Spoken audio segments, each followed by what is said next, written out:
السلام عليكم. معكم خديجه من قناه خديجه شانيل. كنتمنى ان شاء الله تلقاكم هذا الفيديو ديالي في صحه جيده وربي ان شاء الله، والله يدخل علينا وعليكم رمضان ان شاء الله بالصحه والسلامه يا ربي. انا كنهضر من غير مع الوقت وصافي، راكم دائما في البال.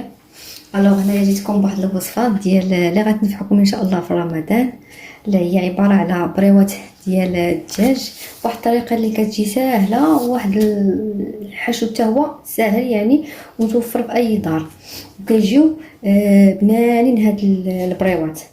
بالنسبه انا ليا هاد البريوات درتهم هكا هذا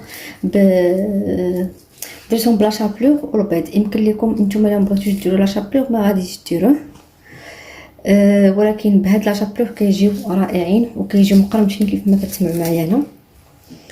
هانتوما انا غادي ندير معكم هنايا التقرميشات ديال البريوات، ها هما. ان شاء الله هاد الوصفه غادي تعجبكم وغادي تجربوها، وراها سهله كيف ما قلت لكم. يمكن لكم ديروا واحد لا كونتيتي وغتحطوها في الفريكو ديالكم وتحتفظوا بها. انا ان شاء الله راه غادي نشارك معكم حتى طريقه ديال التحفيظ ديالهم في المجمد ان شاء الله. انا هنا غنحل معكم هاد البريوه.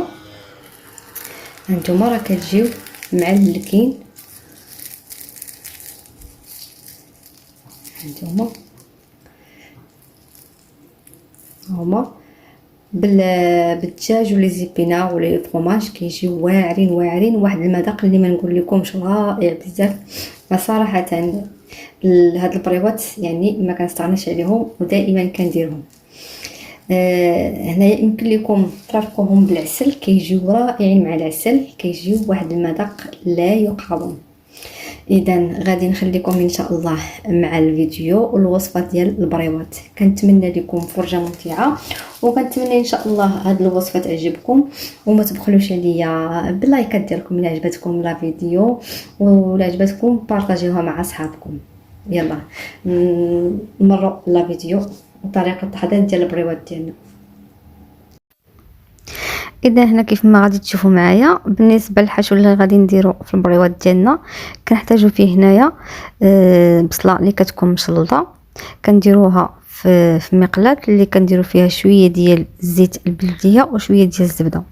بالنسبه لكاع الحشوات اللي كديروا اولا مهم اي حشوه، من الاحسن تشحروا البصله ديالكم اولا الحشو ديالكم تشحروه دائما في شويه ديال الزبيده وشويه ديال الزويته بلديه، زيت البلديه كتجي كتعطيها واحد المذاق وواحد النسمه اللي كتجي رائعه.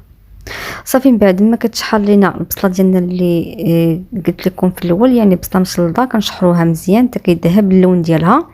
كنضيف هنايا صدر ديال الدجاج اللي هذا اللي هاشيتو، يعني عندي هنايا صدر ديال الدجاج. انايا من الاحسن كناخذ صدر ديال الدجاج كنجيبو الدار عاد كنطحنو وكنحصل على الكفته ديال الدجاج.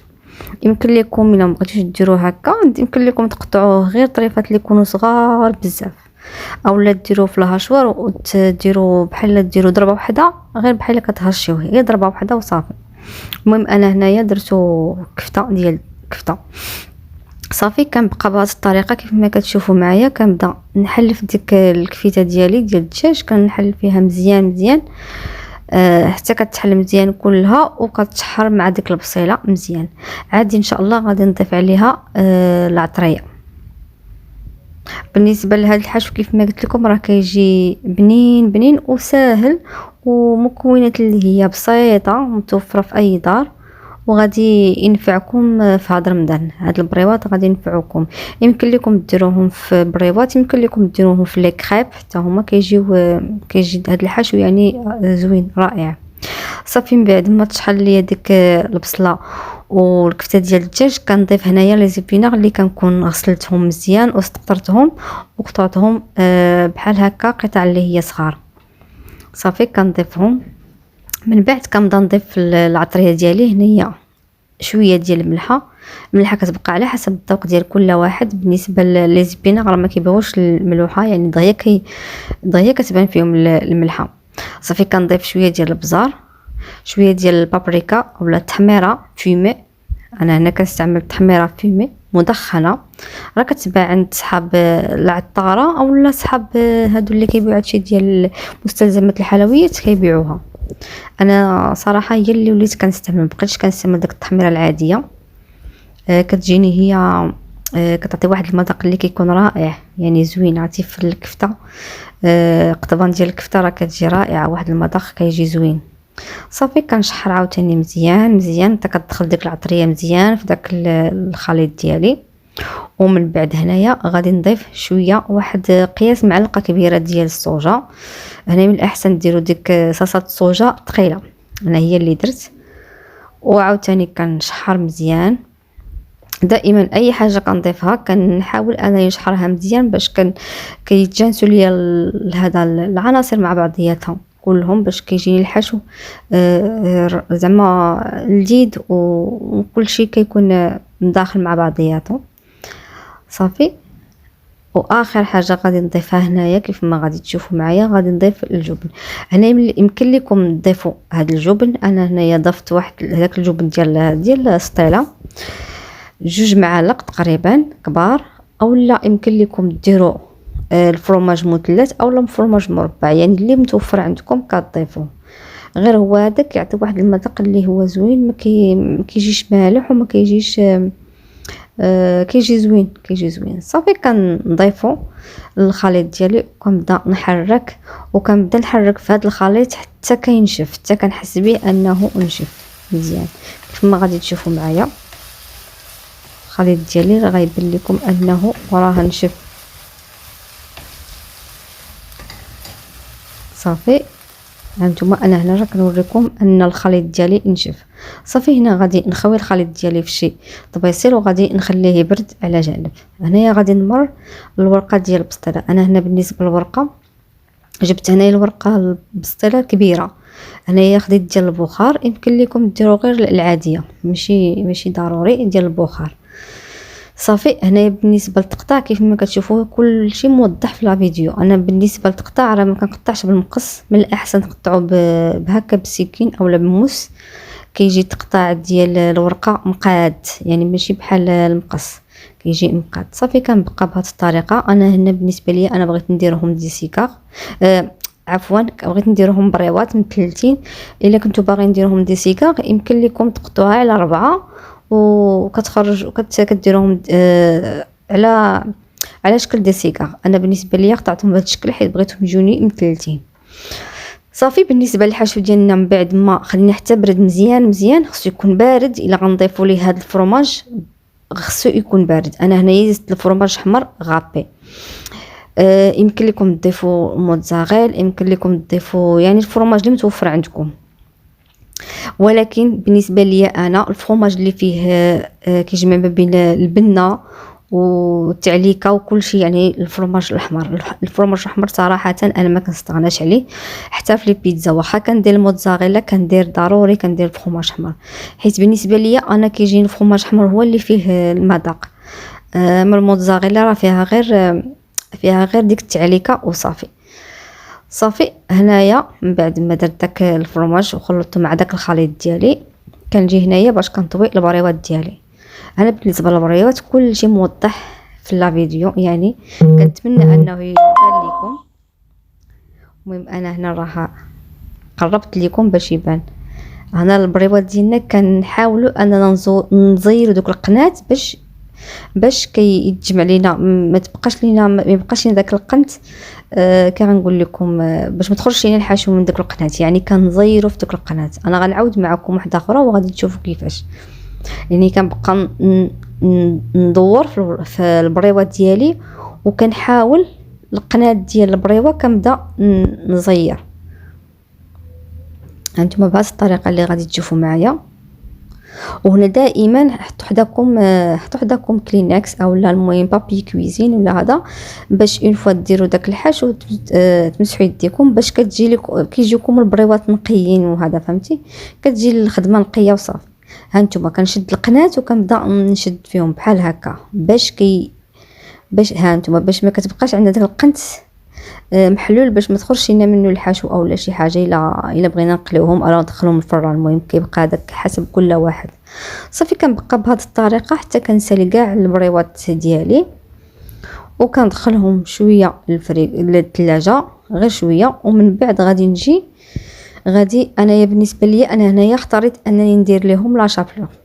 هنايا بالنسبه لا شابلور كتبقى على حسب، بغيتي ديروها ديروها، ما بغيتوش ديروها يمكن لكم طيبوهم بحال هكا يا في الفران يا تقليوهم يا في الاير فراير، يعني كيبقى كل واحد. كانت متوفره عندكم الاير فراير صراحه كيجيو فيها زوينين، وحتى الطياب ديالهم ما كيتعطلوش، ماشي بحال الفران فاش كندخلو كيتعطلوا في الطياب. بالنسبه للاير فراير لا. المهم كل واحد شنو متوفر عنده، ماشي ضروري يعني المهم غادي طيبيهم، بغيتيهم في القلي بغيتيهم في الفران، هذا المهم. وبالنسبه كيف ما قلت لكم لا شابلور كانت متوفره عندكم غادي ديروها، كنتو بغيتو ديروها، ما بغيتوش ديروها ما ديروهاش، يعني كل واحد حسب داكشي اللي متوفر عنده. صافي هنا من بعد ما هذا راه كيف ما كتشوفوا كنديروهم في البيض هو الاول، واحد اللي كندير بها البيض وواحد اللي كندير بها لا شابلور. بالنسبه للبيض هنايا كنضيفوا معاه شويه ديال الزيت. علاش كنضيفوا ديك الزيت؟ كنضيفوا مع كل بيضه معلقه كبيره ديال الزيت. بالنسبه للزيت كتعاوننا ان ديك لا شابلور ما كتشد لينا في البريوات ديالنا، ما كتشد لنا المهم ديك لا شابلور.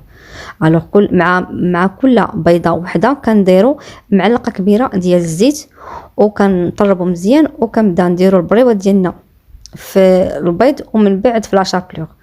يمكن لكم ديروا الطحين عاد البيض عاد لا شابلور. انا بالنسبه لي ما كنديرش ديك القضيه، كندير البيض ولا شابلور صافي.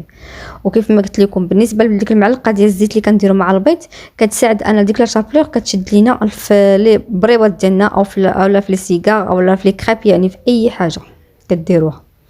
صافي كنبقى بهذه الطريقه حتى كنسالي كاع الكميه اللي عندي، ومن بعد غادي ندخلهم عاوتاني للكونجيلاتور واحد شويه حتى كيشدوا في راسهم شويه.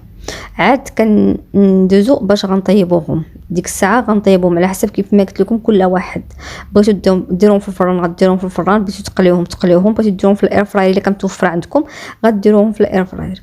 بالنسبه لي انا شخصيا انا راه غادي تشوفوا معايا غنطيبهم في الاير فراير. بالنسبه للطريقه ديال التحفيظ ديال التجميد ديال هاد البريوات، الا كنا بغينا نحتفظوا بهم في المجمد ديالنا والوقت اللي نبغيو نجبدوهم كنخليهم بهذه الطريقه، كنغطيوهم بالبابي فيلم وندخلوهم في الكونجيلاتور حتى يشدوا في راسهم مزيان. عاد كنجبدوهم وكنحتفظوا كنديروهم في دي بلاستيك وكنحطوهم في الكونجيلاتور ديالنا. على كديروا كل الكميه اللي بغيتو في البلاستيك اللي غادي تقدكم، وكديروهم في الكونجيلاتور كتحتفظوا بهم. يعني يمكن لكم تحتفظوا بهم في الكونجيلاتور 3 شهور، يعني 3 شهور ما يطرى لهم حتى حاجه. الوقت اللي تبغيو كتجبدوهم نيشان، يعني من المجمد المقله او الفران او الاير فراير، يعني حسب كل واحد.